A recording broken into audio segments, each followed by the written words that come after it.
আজ তৈরি করে দেখাবো ভীষণ মজার এবং হেলদি ভেজিটেবল স্যুপ। এখানে কয়েক ধরনের সবজি নিয়েছি, সবগুলোকে ছোট ছোট করে কেটে নিয়েছি, যেমন বাঁধাকপি, ফুলকপি, টমেটো, আদা, রসুন, পেঁয়াজ, গাজর, ক্যাপসিকাম, মটরশুঁটি।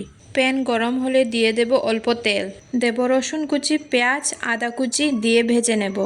এবার একে একে কেটে রাখা সবজিগুলো দিয়ে দেব।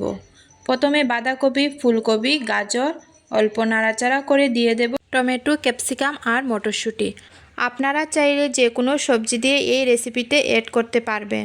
তারপর স্বাদমতো লবণ আর গোলমরিচ গুঁড়ো দিয়ে ভালো করে সবজিগুলোর সাথে মিশিয়ে নেব।